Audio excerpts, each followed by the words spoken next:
Assalamualaikum sahabat Tekno dimanapun berada, selamat datang kembali di channel YouTube Karata Tekno. Kali ini kita masih di playlist APS, analisa perancangan sistem. Ini video yang ketiga. Nah, hari ini kita akan bahas mengenai pengembangan sistem. Apa itu pengembangan sistem?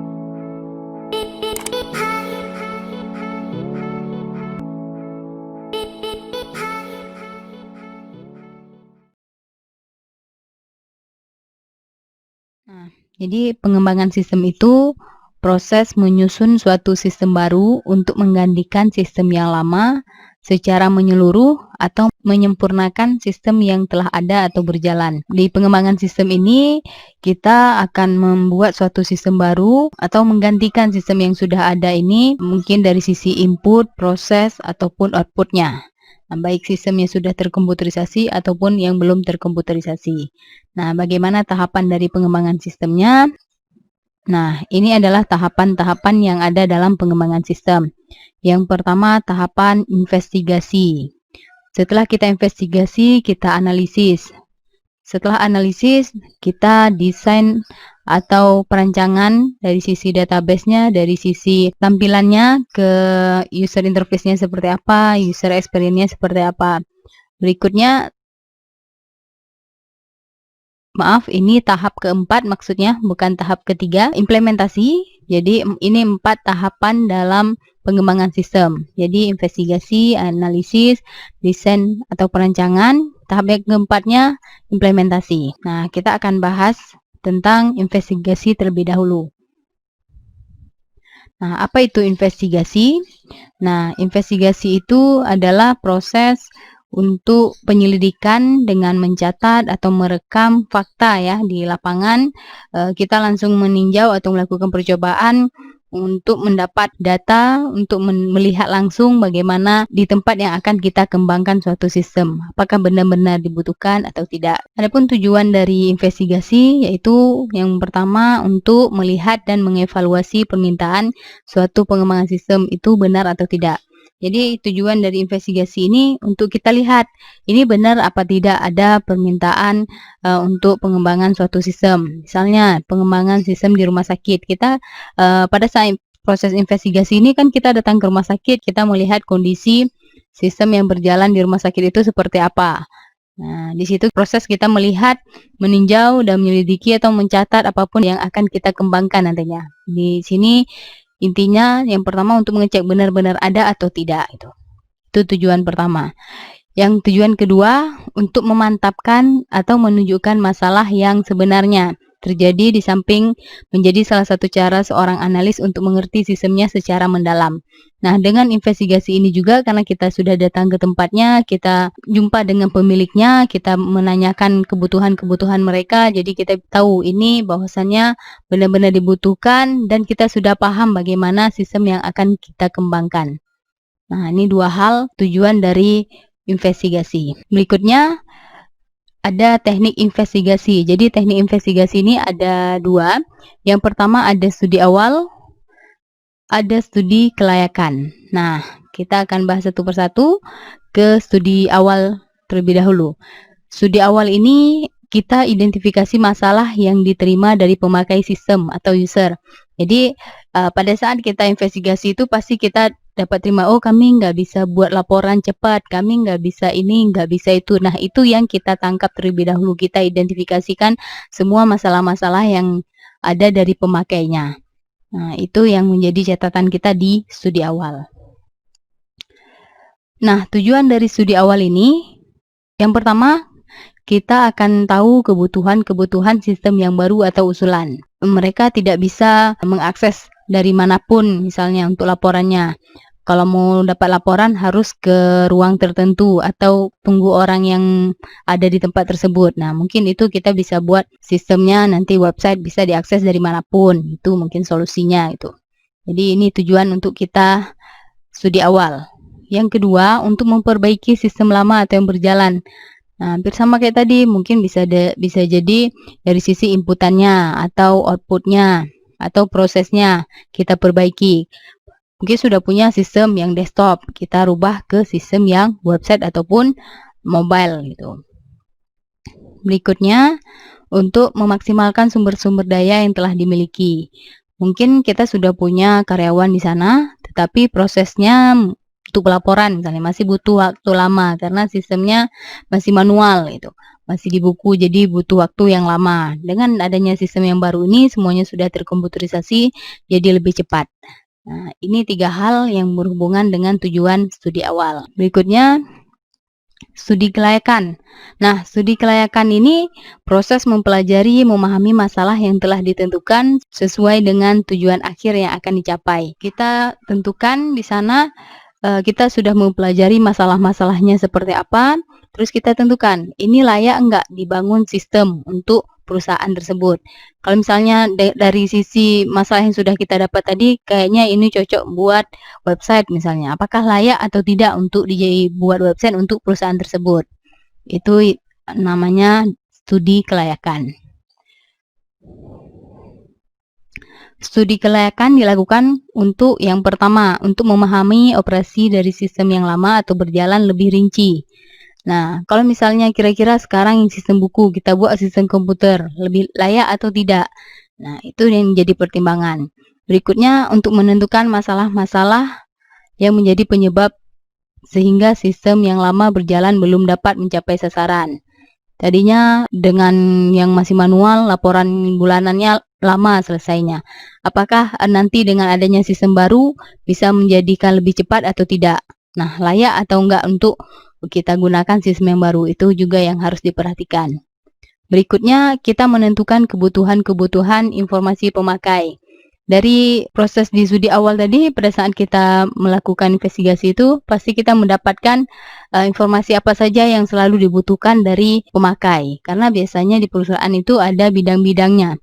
Nah, dari situ kita bisa lihat setiap bidang itu biasanya kebutuhan informasinya apa saja. Itu yang selalu kita buat untuk si pemakainya, sesuai dengan bidang masing-masing. Berikutnya, kita mengembangkan logika model dari sistem yang diusulkan.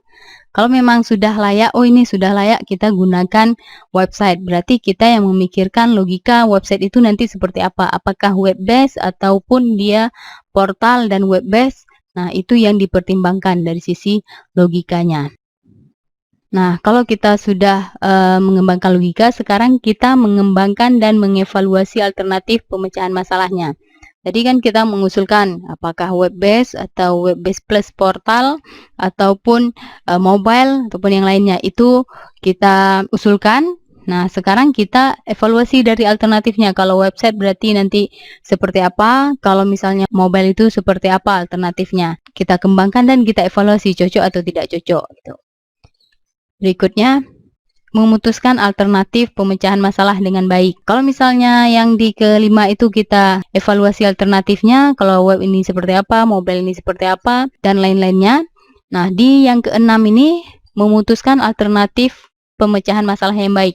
Dari beberapa usulan tadi kita putuskan, oh berarti ini udah oke. Kayaknya lebih cocoknya web based karena mereka hanya diakses di internal saja, nggak ke umum gitu. Jadi web based saja, hanya yang membutuhkan saja diberikan hak aksesnya. Nah, itu salah satu solusi misalnya untuk di perusahaan. Ini 6 dari studi kelayakan dilakukan untuk apa? Jadi ini tujuan kita melakukan studi kelayakan.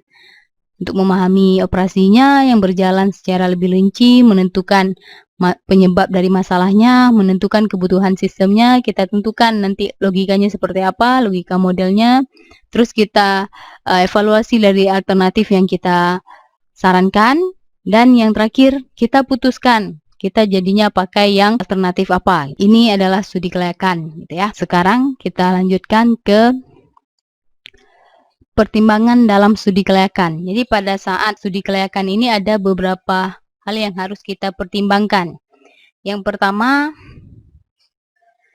pertimbangan ekonomi. Maksudnya pertimbangan ekonomi di sini si analis sudah memahami masalahnya seperti apa dan sudah mendapatkan alternatif untuk dikembangkan sistemnya seperti apa. Nah, di pertimbangan ekonomi ini adalah yang kita lihat dari sisi biayanya. Apakah dengan membuat website itu menghabiskan biaya misalnya 20 juta? Apakah pihak perusahaannya mampu membayar 20 juta? Kalau memang mampu, berarti pertimbangan ekonominya sudah clear, oke, bisa diterima gitu. Karena setiap sistem yang dikembangkan tuh harus ada biaya yang dikeluarkan. Pada saat deal-dealan inilah kita melihat dari sisi ekonominya, dari sisi biayanya, mampu atau tidak mampu. Tuh. Ini pertimbangan yang pertama. Berikutnya ada pertimbangan teknis. Oke, pihak perusahaannya sudah deal 20 juta misalnya. Berikutnya dari pertimbangan teknis, kira-kira tim yang ada di pengembang sistem nanti, programmernya ini bisa nggak membuat secara teknis? Nah, membuat websitenya nanti web based, nanti ada form ini, form inputan dan segala macam, pembuatan laporan bulanan, laporan harian dan seterusnya. Banyak hal yang dibuat dari sisi teknisnya, dari sisi codingnya mungkin lebih tepatnya itu. Apakah programmer mampu atau tidak, ini yang dipertimbangkan. Gitu. Kalau memang sudah mampu semuanya, berarti sudah bisa kita kembangkan sistem. Baru 2 pertimbangan tadi sudah clear gitu. Kita lanjutkan pertimbangan berikutnya. Ada pertimbangan operasional. Nah, pertimbangan operasional ini kira-kira nanti kalau sistemnya sudah jadi, apakah bisa dioperasionalkan oleh pemakai di sana, oleh karyawannya, apakah bisa digunakan atau tidak. Kalau ini bisa disiasati dengan cara kita membuat training, karena dari tadinya manual dirubah jadi terkomputerisasi, itu kan perubahan.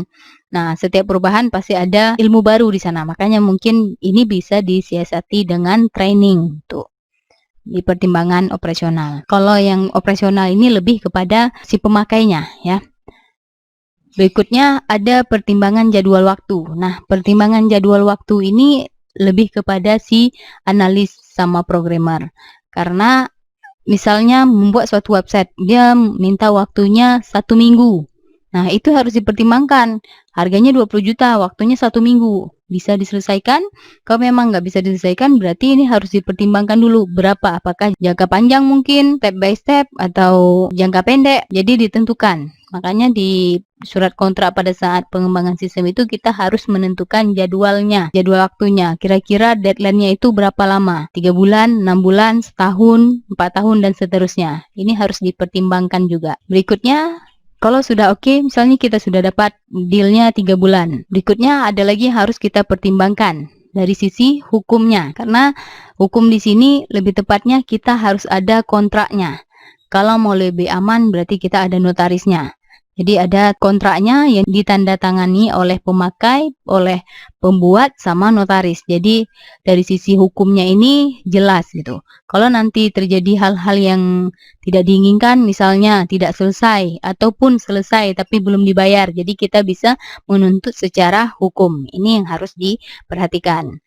Nah, jangan nanti karena teman kita buat gitu. Padahal temannya nggak bayar, ataupun memang karena teman tapi punya perusahaan, tiba-tiba dia keluar, kita nggak bisa menuntut ke siapapun. Tapi pada saat kita mempertimbangkan hukum, ada kontraknya di sana, dari sisi hukum bisa dipegang, jadi itu lebih aman. Ini pertimbangan yang ada dalam studi kelayakan. Jadi 5 pertimbangan ini harus sangat-sangat diperhatikan untuk kelangsungan kehidupan programmer, pemakai, dan analis gitu ya. Jangan nanti menang dari si pemakai tapi kerugian di programmer ataupun di analis. Kalau saya pilah-pilah, ini pertimbangan ekonomi ini lebih kepada pemakainya, mampu membayar atau tidak. Sedangkan pertimbangan teknis ini lebih kepada si analis dan programmer, mampu atau tidak mengerjakan aplikasi yang akan dikembangkan. Berikutnya yang ketiga ini lebih kepada pemakai juga, apakah bisa atau tidak. Kalau memang tidak bisa, tadi saya sudah sampaikan, mungkin ada solusi, kita bisa buat training gitu, selama karyawannya masih mau belajar. Berikutnya pertimbangan jadwal waktu ini lebih kepada programmer dan analis. Dari beban waktu yang diberikan oleh pemakai, apakah mampu diselesaikan atau tidak. Kalau memang bisa diselesaikan, berarti dilanjutkan untuk pengembangan aplikasinya atau sistemnya. Yang terakhir, yang kelima, ini dua-duanya.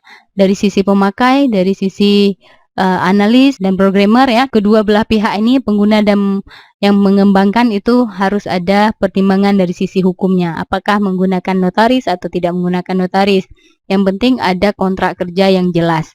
Karena kalau memang tidak ada kontrak kerja yang jelas, maka di akhir kita tidak bisa menuntut apa-apa. Kalau memang programnya selesai tidak dibayar, berarti yang ruginya programmer dan analis. Ataupun programnya tidak selesai, yang ruginya adalah si pemakai. Nah, ini pertimbangan yang harus kita pikirkan sebelum kita mengembangkan suatu sistem. baik itu sistemnya ruang lingkupnya kecil ataupun besar. Semoga memberi nilai yang baru atau ilmu yang baru untuk teman-teman semuanya. Terima kasih untuk waktunya telah menonton video kali ini. Semoga bermanfaat. Jangan lupa like, komen, dan share kepada teman-teman yang lainnya yang sedang membutuhkan informasi tentang tahapan dari pengembangan sistem. Sampai jumpa lagi. Assalamualaikum warahmatullahi wabarakatuh.